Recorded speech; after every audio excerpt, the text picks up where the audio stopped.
dive right in. Thank you for joining today. My name is Samantha, and I'm a product marketer at Hackerearth. For those of you who aren't familiar with Hackerearth, we help hiring managers and recruiters by providing them with technical assessments and remote interviewing solutions that help them reach the best technical talent in the least amount of time.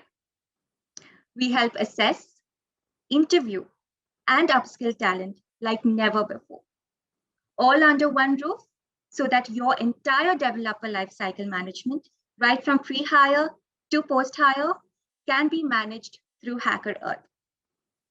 From hackathons and hiring solutions to help you attract and source candidates, technical assessment solutions for your screening process, an intelligent coding interview tool, to assessment solutions and engaging and upskilling your talent.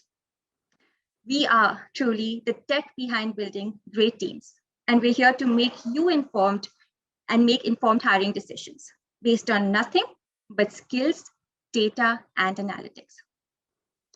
Now, speaking of analytics, today we will be talking about how data-driven recruiting can help you and your hiring teams. As recruiters, you face the same problem: finding and attracting the best talent. Traditional recruiting methods tend to rely on luck and intuition more than data, more often making it very difficult and time-consuming to analyze what went wrong and what went well.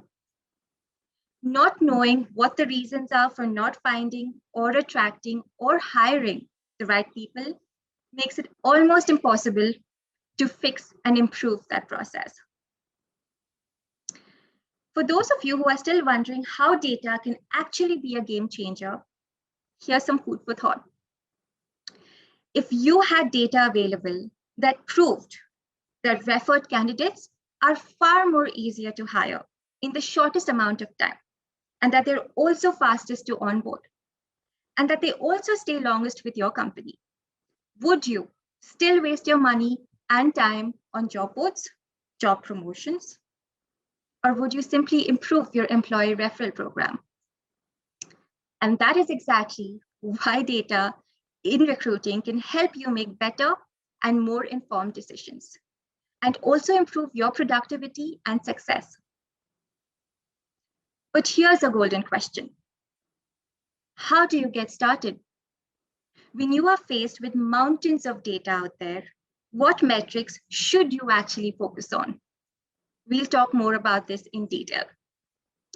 Now, without further ado, we will turn the time over to our very special guest and subject matter expert, Mike "Batman" Cohen. Mike, as you can see, is a huge Batman fan. He is also the founder of Bain Technologies, a sourcing on demand and recruitment training organization. Welcome, everybody. My name is Mike. People call me Batman. I'm pretty cool with it. Really quick, just some housekeeping notes. I'm starting a poll right now. So if y'all can take a hot second and answer that, it'll help me get acquainted with what type of folks are here. Oh, yeah. Oh, I was like, the human resources bar is at 0. I was like, this is going to be good. So sorry, human resources. I don't mean any offense by that. I'm sure you're the cool human resources. Great. We're still getting some polling in here. So if you've never attended one of my webinars, welcome. If you have, welcome back. I tend to use humor as a way to educate because everybody likes laughing. Also, I do not want you to hold your questions until the end. Please do not do that. I have quite a few monitors. So if you see me like glancing up, I'm looking at the chat. If you see me glancing over here, I'm looking at the questions and answers. If you see me glancing over here, it's so that I can look at my own face. Sometimes I'm vain. So make sure that as we go through this, you are asking your questions live so I can stop and we can chat about it. I am here to help you, not to speak to myself. I can do that without having the bright lights on me. Okay, so we're going to kick this right off. Quick poll results here, guys. Almost everybody's voted, so thank you for that. It looks like the majority of us are either recruiters or TA leaders. That is going to be phenomenal for this. Got my 10 sourcers in the house. Hell yeah, y'all, right? I'm right there with you. And we've got some human resources folks in the house. So thanks for joining. I'm going to do my best not to swear and offend anybody, but no promises. Excellent. I'm going to end the polling on this one. I will ask, there'll be 2 more polling questions as we go through this. So let me switch over to presentation mode here. If anybody has a hard time seeing this, let me know, and I will have Samantha solve your problem. Okay. So a little bit about me first. I am the founder of Wayne Technologies. We are a group of sourcing subject matter experts. Some would say sourcing heroes. We do sourcing on demand. So for people who need help with sourcing at any given moment or for any given role, they can reach out to us and we're very project based or on contract. I am a conference speaker. I really, really enjoy training. People don't thanks, Jira. I appreciate that. I will do my best to swear, but like swear light. You know what I mean? So I love training, and I know people say this and people never believe this, but like I really love giving back. I love volunteering, very actively involved in my church community. I'm in seminary to be a pastor whenever I decide to retire. Like helping people is kind of my jam. So with that, I will also add, I like being the center of attention as well, which is why I like being a conference speaker. It's also why I like being a cycling instructor, which I do in my time after hours, because I like being the center of attention. And also I get to tell people what to do and make them listen to electronic music, which is awesome. One of the ways I've tried to live my life is pushing boundaries and limits. My wife would definitely attest to the true nature of this fact. And I do this physically, but I also do it professionally. I'm giving you the physical examples because I don't take pictures of me while I source, because that'd be really weird. But in 2017, I ran the New York Marathon. 2018, I did a half Ironman. If you've ever seen me in person, you would not think to yourself, oh yeah, that person looks like they run really long distances. But I do. I push myself. I want to see what am I capable of doing? And that's exactly how I approach sourcing, recruiting, and changing the industry. I am a huge GIF and meme lover. I'm an aficionado at this point. If you do not like memes and GIFs, now is the time to hit the red leave button on the bottom right corner. I won't be offended. That's not true, by the way. I'll be a little bit offended. I'm a dog lover. Those are my 2 dogs, Blue and Honey. I don't have kids. Those are my kids. I love them. They are spoiled as heck, and I think they're objectively super adorable. I am also a really, really blessed husband. My wife is much cooler than I am. She's smarter than I am in a bunch of ways. She's more professional than I am. And I am very content and happy to say she's been the breadwinner since I met her. And I am, I share this because I am a super proud hubby. And I think that she's probably the foundation and backbone of why I've been able to be successful in what I do. And I'm a big believer in the word flossom, in that we are all totally messed up and all totally awesome at the same time. Those are not mutually exclusive. So you'll see all the ways to contact me there. That Discord link at the bottom is a way to join our Discord server. That is going to be the fastest and easiest way to get in touch and be in touch with me live. So let's go over the agenda. We're going to talk about sourcers versus recruiters, and then we're getting hardcore into data. Poll number 2 coming your way. Boom, launched. Guys, I want to know, do you believe that sourcers and recruiters are the same thing? So I just launched that poll. Please make sure you're going to tack in your votes on this one. Do we believe that they're the same, that they're similar, or that they are vastly different, or some random answer that I gave that is also completely eligible? So I'm going to leave this open for another just 10 seconds here. Let you all kind of answer this. There are no wrong answers except for one of those. One of those is the wrong answer. But besides that, there's no wrong answers. We'll leave this open. We've got 70 of 85 folks. Can we get these last folks in? Let's all cheer them on from our desks. Even though they can't hear us, they'll know that we're supporting them, and also that the entire presentation is waiting on them clicking the vote button. No pressure. All right. Great. I'm going to end it in 3, 2, 1. Boom, votes cast. Okay, so we've got most people think very different. A bunch of folks think mostly the same, or that a sourcer is a junior recruiter. I will find out which one of you voted for that so that I may add your email address to those lists of people who say they're seeking health insurance information, which is basically the meanest thing you can do to somebody. And a few people think it's the same. So I'm going to share these. Y'all can see this. I'll cry about that later, but we'll get into it. So what I want to start with you guys is, what is a sourcer versus what is a recruiter? I know a bunch of you said or 3 of you said they're the same thing. Another 13 said they're mostly the same. I'm going to tell you, I asked the Google machine, what are sourcers? And I'm like, oh, cool. HR employees responsible for dope.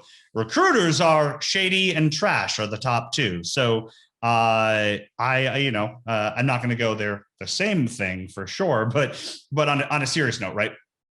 I asked over 180 people, what is a recruiter? What is a sourcer? What makes them different? What makes them the same? What do you guys think? And so very similar to these results, most of the people said they are very different. This is the exact polling question I asked them, right? And now interesting is I had the question of, well, if we think they're different, why are we holding them to the same metrics? Because that seems weird to me, right? I'm not holding a salesperson and my accountant to the same metrics. That would be odd. So only 3 of those people said that what makes them good are the same thing. And so I wanted to discuss a little bit about my perception in talking to all of these folks and all of these different companies. What really is the difference here? So I drew out the pipeline as I understand it. So everything from the sourcing all the way through processing, which is scheduling, closing, onboarding, etc. Excuse me. The more red colors I consider to be more on the sourcing side, the more green on the recruiting. You'll notice for me, I believe that sourcing is typically going to be more towards those first 2 boxes. I know some people believe sourcers should be screening candidates. I totally get that. However, I don't believe based on skill set, which we're going to talk about in a minute, but I want to know actually what you guys think. So I launched the final poll. I promise I'm not just going to launch polls all day and just talk to you about the results. Where do you guys think the handoff should be? So where does a sourcer's job end and where does a recruiter's job begin? And I'm seeing the general consistency here that I normally saw, and the same one that I saw when I actually launched this for the 180 folks that we looked at earlier. And so I'm going to let y'all respond to this, which is great. This is very, very similar. Awesome. Guys are still a little low on those poll results. Roman, I have an odd belief, even being a sourcer, those are my candidates. I don't want a recruiter messing it up. That sounds like a control issue, not a sourcing and recruiting issue, Roman. That's a separate thing. I talked to a therapist to deal with that exact same issue. You do a screening before handing them off to a recruiter. That's fantastic. Okay, guys, thanks. I'm going to end the polling in 3, 2, 1. End polling, share results. So here's the deal. Number 1 was when a candidate responds. Number 2 is after the phone interview. I had the exact same results from the other poll. Those were switched. I think more people had said, nope, that was the exact same results actually as I'm seeing. Percentage-wise is very, very similar. Before outreach, I was surprised to see so many people say that. I had the same reaction when I done this for the large group of folks. And the never sourcers own the candidates makes me cringe a little bit, but I'll explain why. So here's the deal.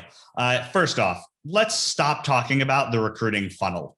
I hope I don't have to explain how a funnel works to everybody, but when you put stuff in a funnel, the same amount of stuff comes out of the bottom, which means if you're interviewing 100 people, that you're also hiring 100 people, in which case you're either doing it really right or really wrong. Recruiting should be more of a sieve, right? Or a sifter. So you're putting in a bunch of stuff up top, and then the next layer, a bit of it goes through, and the next layer, even less, until at the end, you're left with pure gold. So where does a sourcer fit in? That top of the sieve? Where does a recruiter fit in at some point as it's getting more and more finite? Why do I think that this is the layout and where the sourcer should stop is after messaging? I'm going to give you a few different reasons on this. And again, I'm happy to have this conversation. So please, if you don't agree with me or you do agree with me, put it in the chat. I'm always happy to debate. Generally, the human being who is a sourcer or a recruiter tend to be cut from a slightly different cloth. The sourcer tends to be more data-centric and research-centric. They tend to be the folks who love spreadsheets and acquiring data and digging into the internet. Recruiters tend to be the people who love building relationships with folks, helping people, learning what makes people tick, solving business, human problems. So, number one, if you have a sourcer who is inherently a nerd, which I can say because I'm a sourcer and I'm a nerd, doing phone interviews, that's stuff that like for them is probably not a thing they want to do. If you told me, holy crap, guess what? We set up 4 amazing phone screens for you tomorrow. I'm like, cool, I'm calling out sick tomorrow. Like, I don't want to do that. I just don't want to. And if you're thinking, oh, well, I can do both of those. Yeah, me too. I was an agency side sourcer for 11 years. I can do both. One of them drives my passion. The other one is a thing I have to do to be successful at my job. Recruiter, same thing. Hey, tomorrow, totally got you hooked up. You're going to take one of the LinkedIn recruiter seats or a seek out seat or whatever it is. And you're just going to go heads down. I want you to find like the 100 best candidates in the market, right? And don't message them, just like find them, do all the research. Most recruiters are going to be like, dang, like it's an admin day for them, right? So number one is the human beings themselves tend to have different things that impassion them. Number two, and this is a bigger deal, there's a candidate experience issue when you divide it up after the phone screen. So you go through a phone screen where you're asking the candidate, hey, tell me about yourself, right? Build a little bit of rapport and, tell me what you're looking for, what type of compensation, et cetera, et cetera. And you're building this, call it a relationship for lack of better words, right? With this candidate, and then you're handing it off to somebody else. So I want to give you the example here because everyone compares recruiting to dating. That's like me going on a first date with Michael Vroman. Vroman, be open-minded here. And we're getting super deep, right? Like we're talking for, so we're talking for like, 20 minutes. And I know, Vroman's got a family and he used to serve and, he's looking for like 300K, et cetera, et cetera. And then I'm like, hey, I want to push you forward in the process. I'm going to introduce you, right? So let's go on a second date now, but your second date's not going to be with me. It's going to be with my good friend, Brian. Don't worry, Mike. I've told him all about you. How do you think that person you went on the first date's going to feel? Right? Like, wait, they built a rapport with you. They spoke to you and now you're handing them off to someone else. And I'm supposed to feel better because don't worry, you've told them all about me. That doesn't help me, right? That doesn't help the candidate feel better about their situation, about now having to be passed to a new person. Just like if I went on a date with someone, they probably wouldn't be super comfortable with me saying, great, had a great time. Now you're dating my best friend, right? So be really mindful, guys. There is not a good use case for the sourcer screening candidates, except you don't have the manpower or the right people in place. And those are both not good excuses. They're excuses. I get it, right? We don't own our own companies. Like, it's fine. But just understand, those aren't great excuses.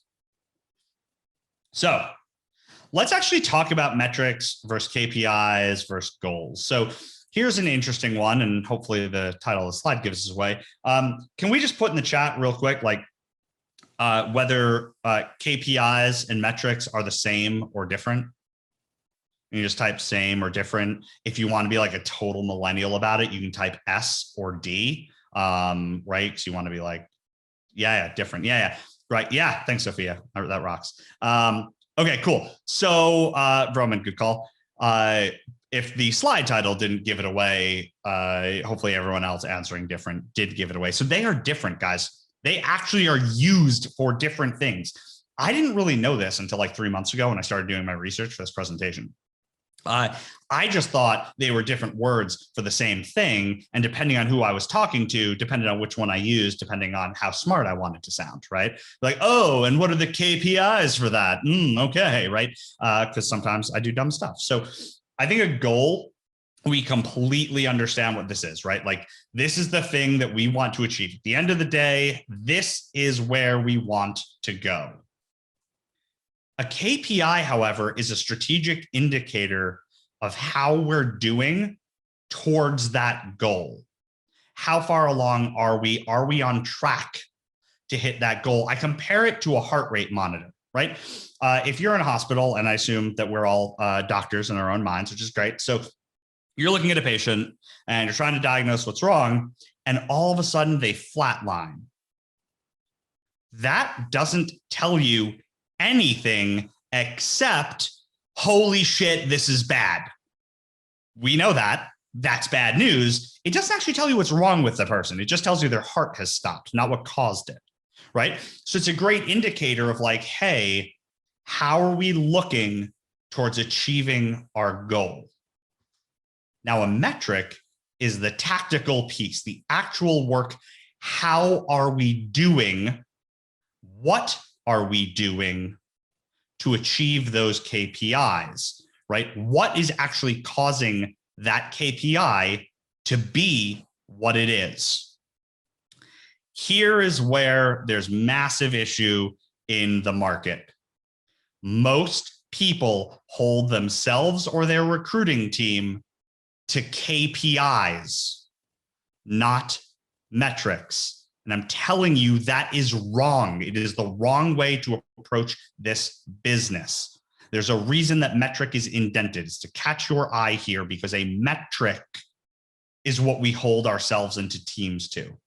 So here's a great example, right? A goal, we want to make 25 hires by the end of the year. So KPIs, we're looking at the number of responses or interviews or offers, right? How many placements did you make? Okay, cool. That's a great sign, right? If it's November and we've made 14 hires, like, holy shit, that's flatlining, right? Oh my God. You don't actually know what's wrong.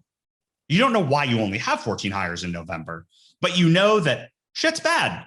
You're going to have to look at that again and figure out, here's what's going on. Why are we at this point, right? The metric now is what you look at when KPIs are great or bad, because this is now what tells you, hey, why is that KPI what it is, right? Response rates. That's going to play a lot into the efficacy of your sourcing, right? How many interviews do you have to do versus your offers? How effective are your interviews? Are your interviewers? And is like the ability to sell the company, right? Those are what we want to hold ourselves and to recruiters to. Here's a long list of everything that I could think of that comprised of a metric, of a KPI, or of a goal. Now let's break them down. Sourcing metrics. Guys, here's what I'm looking at. Yes, I'm including screening candidates because a bunch of you say that screening candidates is something that sourcers do. I don't agree with you, but for your own benefit, I'm going to leave it in here. So here are metrics. Here are all of the metrics that fit within that boat. These are the things that the efficacy and success should be based off of, right? Are you doing a good job? Should be based off of those numbers. These are not metrics. So I know that most of you are thinking, yeah, but that's what we're tracking. Yeah, good. Track that. You should know that stuff. That is not what you hold your employees or yourself to. The number of submissions does not matter. It literally doesn't. Yeah, Roman, I'll send it to everybody. It doesn't matter. Submissions, the number of messages you send, how many interviews go down. It literally is inconsequential. They're just metrics to look at how are we trending towards our goal. If you disagree with that, put it in the box. You can even send it to me solo so that the rest of the folks here don't have to see it. But if you disagree, say something. I want to talk with you about why this is the case. And I give the same example every time I talk to anybody about this, which is I've got one of my best friends works for a huge, very well-known tech company doing recruiting. And he is literally filling like manager, director level roles, this huge company, super hard to find, super rare. And I want you to know, while he's filling these roles successfully, he gets told that, hey, we're worried about your performance. You're not sending enough messages. I shit you not, right? Because they're looking at, well, you only sent 100, but like we need everybody to send 200. And it's like, okay, so why? The number of messages sent obviously doesn't mean anything. If you send 500 messages and get a 10% response rate, or you send 100 messages and get a 50% response rate, they're almost the same thing. The only difference is the person who sent 100 is better at their job, right? A lot of it is useful for junior folks who might need some training wheels on what it takes to get X results. So Brian, I can agree with that. No, I don't. I still don't agree with that. I think that you can set a target initially, but it's not a metric. Because ultimately, after a week or two, you should be able to look at their numbers and figure out where do they need help, right? Look at which percentage here is lowest in their process. That's where they need help.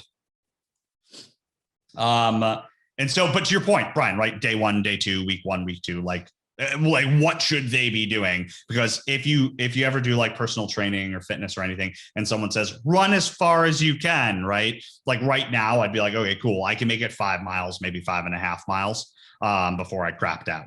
But if someone were like, hey, our expectations, you're going to run 7 miles. Guess what? I'm running 7 miles. I'll figure it out. I'll make it happen, you know? And I think a lot of people run that way. So Brian, to your point, I think it's also important to set a target, at least up front.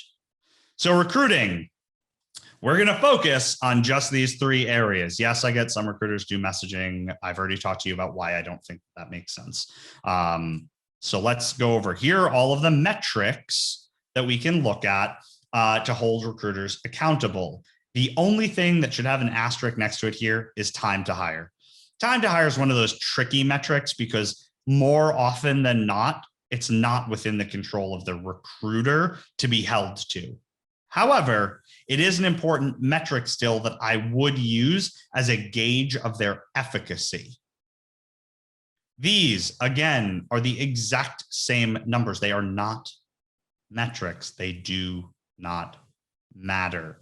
Excuse me.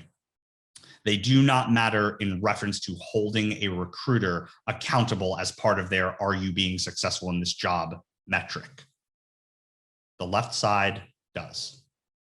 So, but why, you ask? Great question. So let's go through these real quick.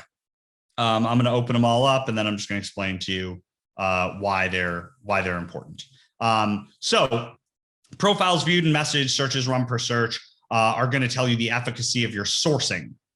Your open rate, responses, response rate, qualification calls versus submissions are going to tell you how good you are at reaching out to candidates and getting them interested in your job. Submissions and everything below are going to share with you, hey, how successfully aligned with the hiring manager are you? How in tune with reality is your hiring manager? And how competitive is your offering in the market? So where are we getting this? All of the red, guys, that's in your ATS. If you're using your ATS even halfway effectively, you should be able to pull all of those numbers.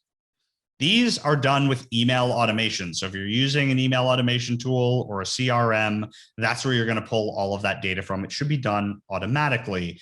The only manual stages here are the sourcing, because a tool does not exist yet to track this data. If you're good with Google Sheets or Excel, be a great time to use it to track that upfront sourcing data. It's also one of the reasons that people have a hard time understanding that sourcers and recruiters are different. I promise you, as a sourcer, if I went head to head with a recruiter, that my turn rates for profiles viewed versus messaged will be lower, and that I will have to run less searches than a recruiter and will yield better results. But we don't track that. So it's really hard to say like, oh, here's why a sourcer is so amazing. Here's what they do that's different. Tooting the horn of sourcers there, but it is what it is. So profiles viewed versus messaged, quality of your search, right? How many people did you have to look at before you messaged one of them? That's going to tell me a little bit about your Boolean chops. How do I do this? I use a tool called Quickly by Andre Bradshaw, and I scrape all of my results. I do not look at a single profile on the Blue Devil. I run the search and I download it. I pull all the data that I want in the download, and check this out, guys. It literally pulls every piece of data from their profile right here so that I do not have to go profile by profile to tag people out. Now, if anybody from LinkedIn is watching this, please note that I personally don't do this because it is obviously against the terms of service, which I would never break for such a prestigious and amazing company that I have nothing but respect for. But other people do this, even though it's against the terms of service. So I wanted to let everybody know what that option was, not that I'm suggesting it in any way. Searches per search. This is a really good one. So how many searches did you have to run before you were able to successfully fill the role or at least stuff the pipeline appropriately? We track every single Boolean string that we write for every single search on every single platform. Is it overkill? No. Because I want to know what the most successful platform is, and I want to know how many of these did I have to run before I found the right candidate. And what we do is actually track. You can see here, we track every Boolean string, and we track what candidates came from that string. So like our clients will be like, hey, holy crap, we loved Karthik. Where did he come from? I'm like, oh, he came from LinkedIn. Here was the actual search that we used to find them, so we can go back and do that. It is called Quickly. It is by Andre Bradshaw, and you have to contribute to his Patreon. It's like $10 a month. It's super, super cheap. Evan, I just popped it in the chat. Tricia, not sure if I stated this, if anyone else asked or not, but will this PowerPoint deck be shared? I'm sure it'll be shared. If it's not, email me and I'll send it to you. I work open source, so anything you see, you can get. So guys, response rates, I don't have to go over this, right? How impactful is your actual message? How good is your targeting of your messaging? Open and response rates, I track in my tool itself. I use Sourcewell. This is my new favorite messaging platform. I think they're the bomb. But it should actually tell you all of the open rates, the reply rates, et cetera, et cetera. Vroman, thank you. I was kind of hoping you'd jump on that for me. Active versus passive candidates. This is a big one, and people do not track this appropriately. So I always tell everybody, I found in my experience and measurement that posting jobs for me is a waste of time. Why? Because my ROI on my time is a negative. It's a time suck for me. So like, what does it cost to post a job? X amount of money. Okay, great. And that's where people look and they're like, well, the LinkedIn recruiter seat cost me $9,000 a year, but it only cost me $5,000 to post a job. And, we made a placement off of the posting. I'm like, great. So let's look at your time now, because you're just looking at $5,000 versus $9,000, right? Like, great. So how many man hours did it take to, and by man hours, I mean human hours, did it take to put the job description together? Okay.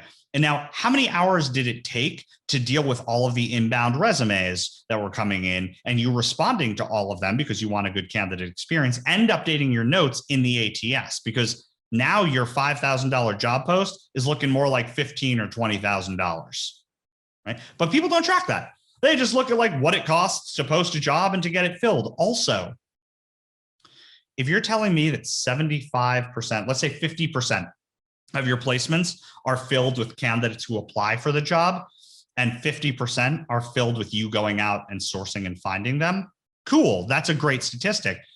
Where's your time spent though? Because if you're telling me that 90% of your time is spent dealing with inbound applicants, it's a bad use of your time. You're spending 90% of your time to get 50% of your results. Really important that we're analyzing this number. Time to hire, I've already mentioned, is super tough. You always have to look at this broken down into the microcosm of each part of the process, because holding a recruiter accountable to this, if a hiring manager takes a 2-week vacation in the middle of their hiring process, is a little bit on the BS side, right? We need to be really mindful about what data is coming and where it's coming from. Here's a big one, and people don't do this. It equates back to a sourcing metric.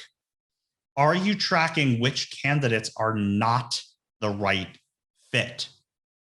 Because if not, you're missing out on some really important data, particularly to share with a hiring manager, right? We can share the 30 folks that we thought were great fits and that we reached out to, but I want to say, hey, I looked at 800 profiles, right? Here's the reason I didn't message these 780. And I have the tag out reasons written right here, right? I didn't message this person because their title didn't line up. I didn't message this person because their experience wasn't right for the role, et cetera, et cetera. Are we tracking this data? Most people don't. And the problem is you're going to keep looking at the same crappy candidates over and over again because you're not eliminating them entirely from your sheet or from your search. If you think that on LinkedIn you have the capability of doing that, I'm telling you, you do not have the capability of doing that. Where it says hide previously viewed is not what you think it is. I also want to know what platforms I'm most successful on. I'm blessed. I get to use, a dozen different sourcing platforms. I get that's not the same for everybody, but do we actually know which platform is the most successful? Is it LinkedIn? Is it searching on GitHub? Is it straight up Google searches? Searching on conference sites? Are you tracking this? Because it really helped to know where you're spending your money, right? Like if LinkedIn, all right, which is a truly terrible organization, unless you're on this or watching it, in which case you're awesome, don't change a thing. They charge a buttload of money, but what's the success you're getting from the platform? Do you actually know, percentage-wise, what success you're getting from LinkedIn versus Seekout or LinkedIn versus GitHub or LinkedIn versus job applicants? Most people don't. And we track all of this ourselves, right? It's a little bit manual, but we scrape using Quickly, and then everything comes in here. We export from everywhere else. And what we want to know is, hey, not just the number of profiles we looked at, right? Because if you looked at just these numbers here, the number of profiles, you'd look and be like, whoa, amazing hiring is awesome. But then when you get down here, you're like, oh, they actually only accounted for 10% of the people who were introed or messaged, right? Same thing down here. You'd notice that, oh, look, even though HireTool only pulled this, that's their efficacy right there. So really important to understand which of these is actually generating you the most results. And then the thing I like to close with, and I've mentioned this before, or I think I like to close with, is the ideal data capture setup. In an ideal world, everything is done in layers. So you have a layer of sourcing data. This for us is a spreadsheet. There's no tool out there that does this yet. Doesn't matter where you source from, all of that data can sit right here in your sourcing data platform. What Boolean did you write? What platform did you use? How many profiles did you look at? Which ones were the tag outs? Why were they tag outs? All that sits here. Then all of your messaging gets sent from one platform. We're using Sourcewell for that. And what's your response rates? What's your open rates? Then all of that data goes into your, what should be your ATS. And that we use Loxo, right? For tracking, hey, of the responses, how many we turn into interviews, how many went further than the first round, et cetera, et cetera. But having these overarching platforms that enable tools to plug into them means that all of your data is captured, all of your data is reportable, and all of your data is searchable. Super important.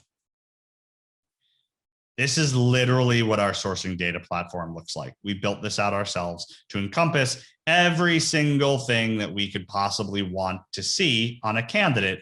Yeah, there's more. That's just the first half, right? So this captures every piece of data for every candidate we pull out. So we can actually, here's the headers if you're really interested in setting it up for yourself, have at it. I hid the emails because I'm trying to protect people's privacy. I guess that's important for some people.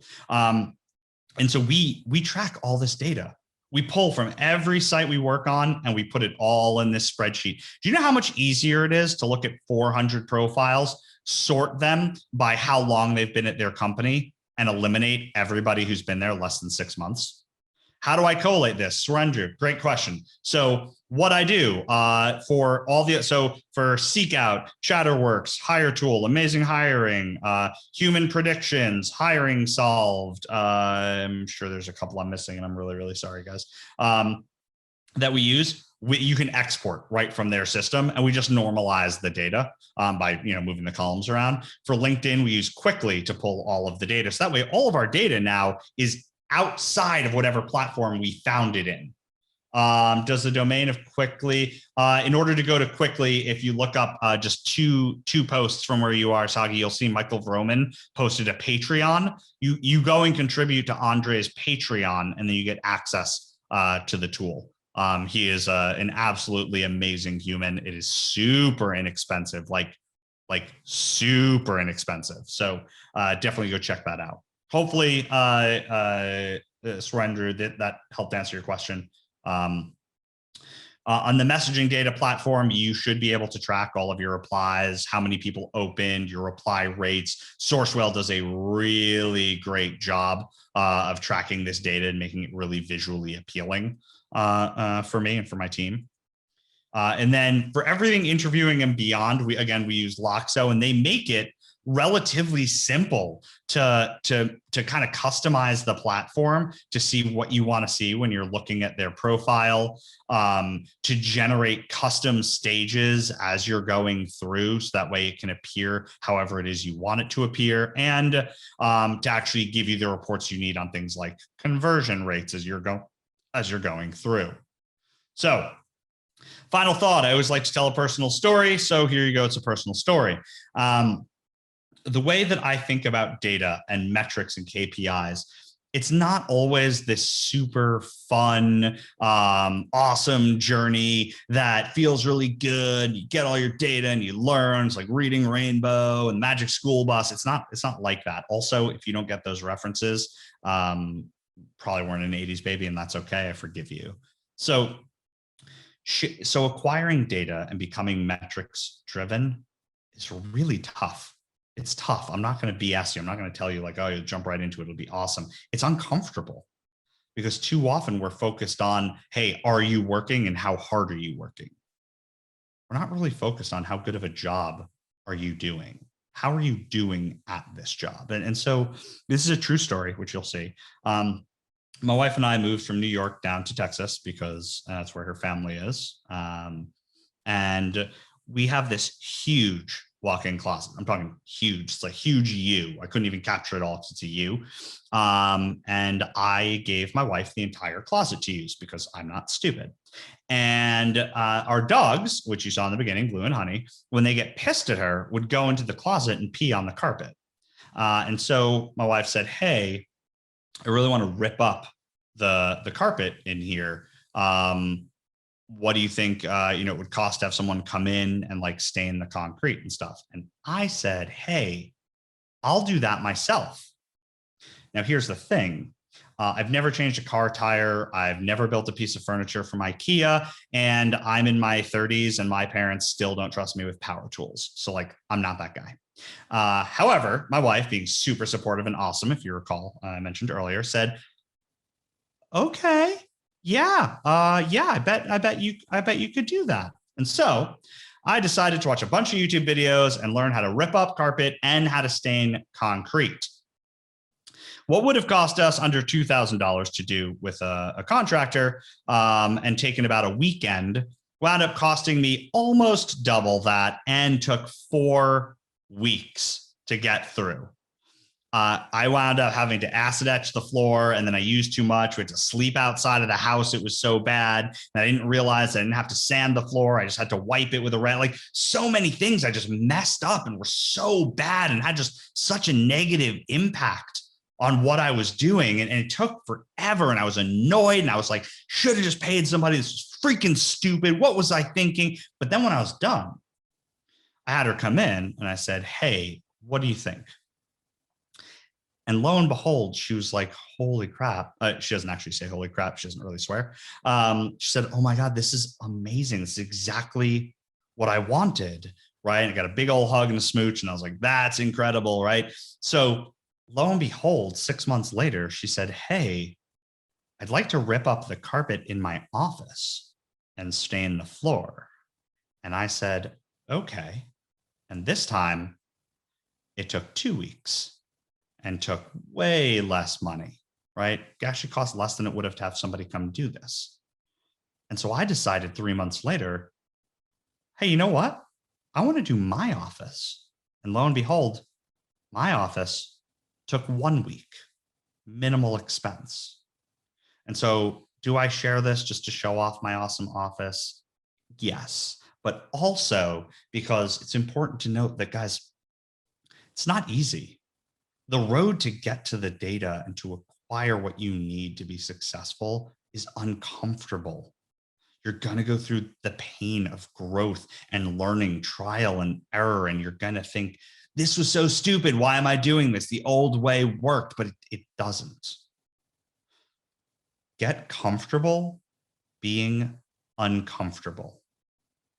If you're able to assess that and realize that you will get through this, that you will learn, you will grow and get to where you want to be, you will beat out your competitors. You will have happier employees or coworkers, which means you'll have happier candidates, which means that your hiring will go up, your metrics will be better, and at the end of the year, you and your team will be your measure or your company's measure of success.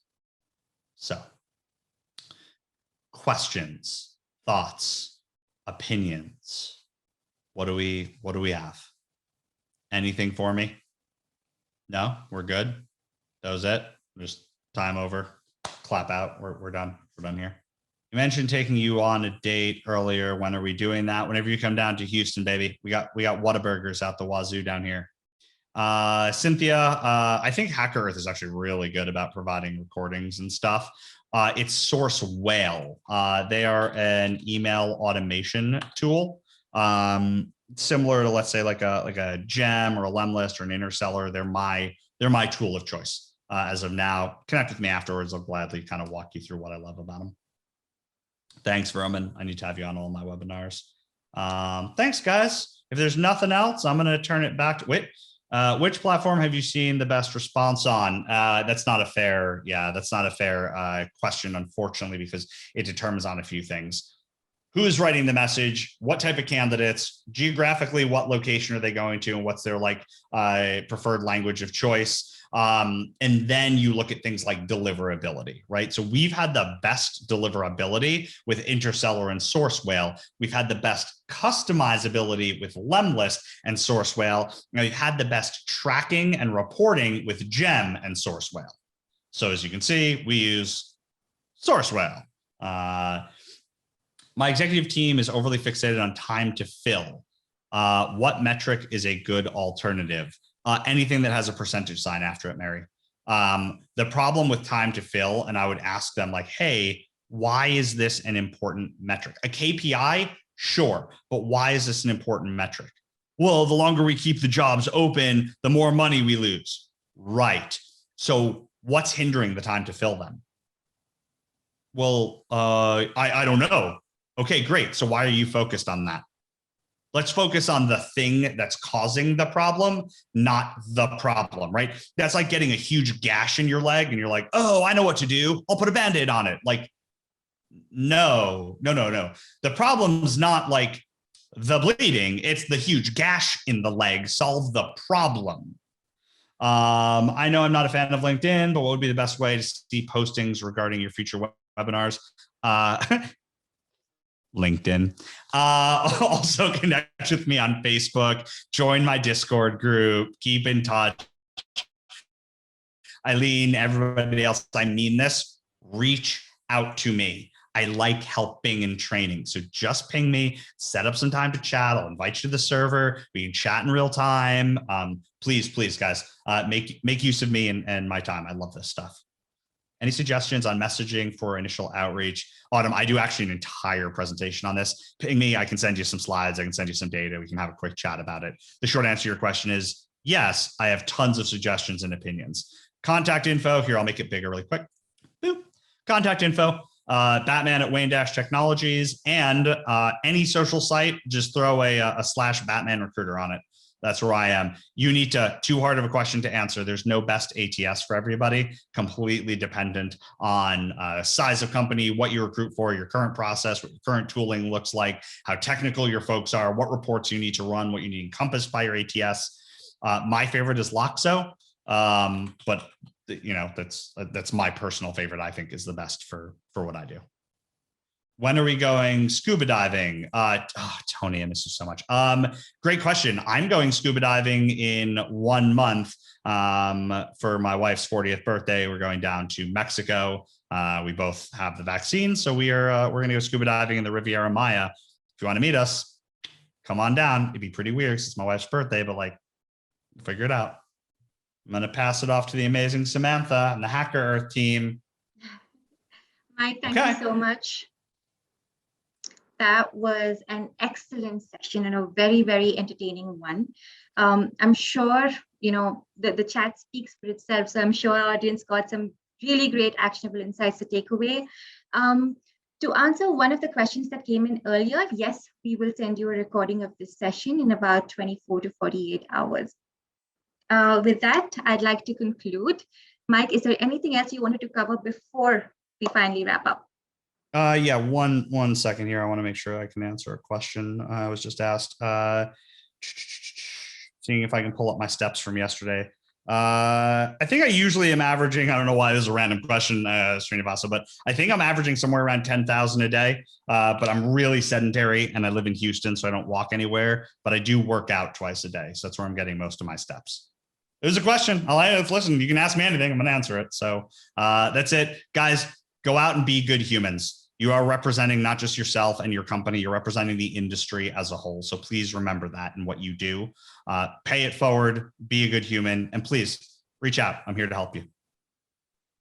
Awesome. Well, Mike, thank you again. And thank you everyone for attending today's webinar on how to be a data-driven recruiter. If you have any questions, please feel free to contact Hackerearth, or you can get in touch with Mike himself. Once you leave today's webinar, you will also receive a survey on the presentation. We would appreciate if you would complete that and provide your feedback. On behalf of Hackerearth and Wayne Technologies, thank you for joining us today and have a great rest of your day. See you, folks.